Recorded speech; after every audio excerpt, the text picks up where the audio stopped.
Chapter 2. Things have changed. The transition from the land of the living to whatever you'd call my current state didn't come with an instruction manual. If it did, it was probably in the fine print I would have simply glossed over in life. Waking up to discover you're dead is one thing. Realising you're shackled to your lifeless body by an invisible tether, quite another. It's the kind of irony that would have had me rolling my eyes back when rolling my actual eyes was still an option. The afterlife, at least my corner of it, was like someone had turned down the brightness dial on the world and knocked the thermostat a couple of notches lower. Everything felt muted, from the colours to the sound, as if I was seeing everything through a filter. #no filter needed, because, well, death did that for you. The first few days were a crash course in the peculiarities of post-mortem existence. Time lost all meaning when the sun rising and setting no longer applied to you. I tried counting the days by the rhythm of life still happening around me, distant sounds from the street, the occasional creak and groan of the building settling, but it was a feeble attempt to cling to a semblance of normalcy. Being tethered to my body was a constant frustration. Imagine the most annoying game of You're It, where you're perpetually it, unable to venture more than a few feet from where your lifeless body lay. I paced the length of my tether, which wasn't much, circling my body like a confused shark, trying to make sense of my new reality. When Mrs. Patterson found me, her reaction was sitcom-worthy, eyes wide in shock. "What have you done?" she gasped, almost to herself, as if I was in any position to be able to offer an explanation. Her tone mixed incredulity with a hint of exasperation, like she was dealing with a particularly stubborn stain rather than a deceased tenant. The touch of her hand against mine, meant to confirm the lack of life, was a shock, not of fear, but an actual, literal jolt that freed me from my physical anchor. Suddenly, I could step back and watch the rest of the scene play out before me. Fumbling for her phone with hands that suddenly seemed too big, she dialed the police with the efficiency of someone used to overcoming life's little, deaths. "Yes, hello. I've got a bit of a situation here. My tenant's passed on. No, not moved out. Passed on," she clarified, her American accent drawing out the vowels in past, like she was trying to sweet-talk the Grim Reaper. Hanging up after the call, she let out a huff, glancing around the flat with a pragmatic eye. "He didn't even pay his rent in advance," the complaint carrying a mix of genuine annoyance and the begrudging respect of one entrepreneur recognizing another's exit strategy. It was the kind of dark humour that would have made me laugh had I been in a position to enjoy it. With a shake of her head and one last look at the scene, part disbelief, part mental note to check the fine print on her insurance, she stepped out, leaving the flat and its newly liberated spirits behind. Only a landlord would worry about rent at a time like this, I thought, amusement mingling with my spectral bemusement. The police's entrance into my post-mortem drama was as understated as you'd expect from folks who deal with the recently departed on a regular basis. Their arrival was a curious blend of the mundane and the surreal, a stark reminder that life's bureaucracies march on, undeterred by death's interruptions. Observing them, a sense of nostalgia washed over me. There they were, the living, going about their business with a focus I couldn't help but envy from my new vantage point on the sidelines. It was amidst the procedural backdrop of the police investigation that I had my first painful lesson in ghostly interactions. A brief, unintended brush against an officer sent a searing pain through me. Unlike anything from the realm of the living, it was as if every nerve I no longer had was set ablaze, a profound agony that threw my ghostly existence into sharp relief. In that moment, the necessity of cataloguing these experiences became apparent. Note to self: touching the living hurts like hell. Rule 2 in what was quickly becoming a guide to my afterlife. This electric encounter prompted a reflection on the events that led to my newfound freedom. Mrs. Patterson's discovery in my body had effectively severed my tether to the physical world, allowing me a degree of mobility I hadn't known since my demise. It was a significant realization, albeit one that came with a touch of irony. Thus, Rule 1 was born. Being found frees you from your body. Together, these rules began to form the foundation of my ghostly existence. A set of guidelines that were as unexpected as they were essential for navigating whatever came next. Now, all alone and freshly liberated from the shackles of my mortal coil, I felt a surge of enthusiasm. Ghost lore was filled with tales of phantoms drifting through walls, a standard perk of the afterlife, or so I assumed. This is it, I thought. Time to embrace the full ghost experience. I eyed the wall with a mix of determination and excitement, fully expecting to glide through it with the ethereal grace of a seasoned spectre. Positioning myself at what I deemed a reasonable distance, I prepared for my first act of posthumous defiance against the physical world. Here goes nothing, I muttered, taking a run-up that in hindsight was more fitting for a high school track event than a foray into the supernatural. With a confidence that was wholly unearned, I charged at the wall, ready to pass through to the other side and emerge as a fully fledged ghost. The result was less than spectacular. Instead of seamlessly merging with the wall, I collided with it in a comically inelegant manner. The solid barrier didn't give an inch, and I rebounded off it with all the grace of a rubber ball. The impact left me sprawled on the floor, nursing nothing but wounded pride, and a newfound respect for the physical laws that still governed me. As I lay there, the absurdity of the situation wasn't lost on me. Well, that was embarrassing, I conceded, chuckling at my own overconfidence. The law of ghosts passing through walls seemed to have skipped over me, a ghost apparently still too new to shed the limitations of the physical realm. Curiosity piqued and slightly bruised, both in ego and in spirit, I began a more methodical exploration of my boundaries.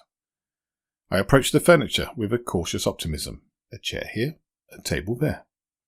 I tested my ability to interact with them.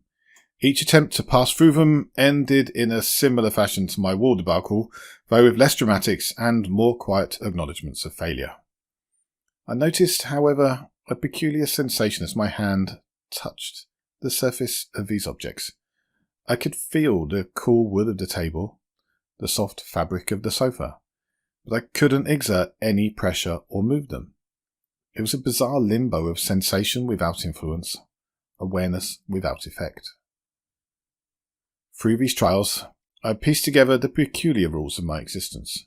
Solid objects were impassable and immutable, at least by me.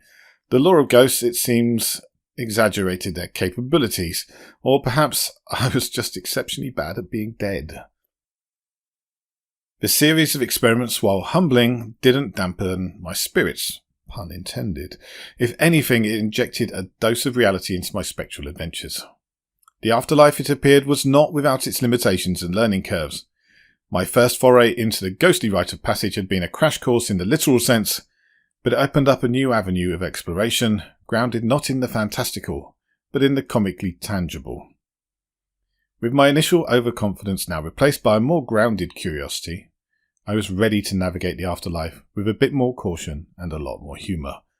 The discovery that even in death I was subject to some version of physical laws was both a puzzle and a punchline.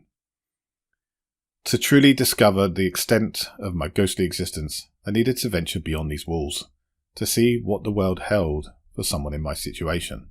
But first, I needed a way out, a means to bypass the door that had become as much a barrier to me as any wall. A smirk tugged at my ethereal form, a ghost of my humour flickering through. Now I just need someone to open the door. Chapter 3. Into the Great Wide Open. The subtle click of the key in the lock was the first real change I'd sensed in days, an interruption in the monotony of afterlife existence. I found myself oddly affronted they hadn't rung the doorbell. A moment later, the absurdity hit me. Of course they wouldn't. As the door swung open, two young women stepped into the flat, their conversation immediately filling the space. They didn't notice me, naturally, but their words about the flat's previous occupant, speculation over my demise, felt strangely personal. They lamented the tragedy of it all, especially, they noted, since he had been quite good looking. Despite their unexpected arrival, I found myself chuckling over their offhand compliments about my looks. Their presence, initially an intrusion, quickly morphed into opportunity. They busied themselves with their cleaning, providing the perfect distraction. I watched, a silent observer, as they moved about my space, my flat suddenly alive again, with a mundane buzz of the living. The moment one of them plugged in the vacuum cleaner, the flat's door still ajar, my pulse, bizarrely it felt like I still had one, raced. This was it, my chance. With a mix of excitement and something akin to nervousness, I edged closer to freedom. The doorway which had been my barrier now stood as my passage to the world beyond. The escape was less dramatic than cinematic breaks for freedom would typically portray.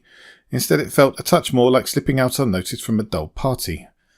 As I stood out in the corridor, I heard the door click close behind me as one of the cleaners tried to spare the other residents the noise of their cleaning. No matter, it hadn't taken much in the end, but I'd quietly transitioned from inside the flat to out. On the landing, the choice is stark. The elevator or the stairs. The elevator, though tempting, risks another painful encounter with the living, something I'm keen to avoid after the discovery of Rule 2. Stairs it is then. Descending the stairs, I passed by little Tim's floor. His apartment, just below mine, was often filled with the sound of his parents' arguments, a stark backdrop to Tim's solitary playtime in the hall. I remember seeing him there, clutching a toy, the embodiment of quiet resilience. Our few encounters were marked by his determined avoidance of eye contact, while I attempted a comforting smile, though I doubt it ever reached him. Descending further, I reached the third floor, the Miller's territory. Their door, often ajar, revealed an interior rich with family photos and brightly coloured walls. They were always ready for a chat, a pause in their day to engage with a passing neighbour. Reflecting on the countless times I hurried past, dismissing their attempts at conversation, a wave of melancholy hits me. Back then, human contact was what I often had craved, yet all too often I had brushed aside their simple, genuine offers. The second floor passed by quietly, its doors silent and somehow permanently uninhabited. Down towards the Singh family's apartment. The atmosphere shifted palpably. Here the air seemed alive, vibrant with the energy of a home that defied its physical constraints. Their apartment, a modest space by any measure, miraculously accommodated a bustling hive of activity. It was as if the very walls stretched to embrace the laughter, the ceaseless banter, and the rich tapestry of sense that signalled a life lived in close, joyful communion. The aroma of spices, a hallmark of their household, wafted through the corridor, mingling with sounds of affectionate disputes and the easy reconciliation that often followed. These were not just the smells and sounds of cooking, but of a shared experience that thrived on togetherness. Within that cramped space, every inch was imbued with stories, with the residue of shared meals and shared lives. As I passed by, the fleeting glimpses I caught through an occasionally opened door, or the snatches of conversation that escaped into the hallway, painted a vivid picture of familial warmth. It was a dynamic portrait of a family that, despite, or perhaps because of its size, found strength and joy in unity. This scene, observed in passing, left a lasting impression. Not merely for the sensory richness it offered, but for the unspoken invitation it extended to witness a kind of communal love that was both enviable and heartwarming. It was a poignant reminder of what it means to belong, to be part of something greater than oneself, observed from the quiet solitude of my spectral existence. Stationed at the building's front door, facing the inner security porch, I'm momentarily stumped.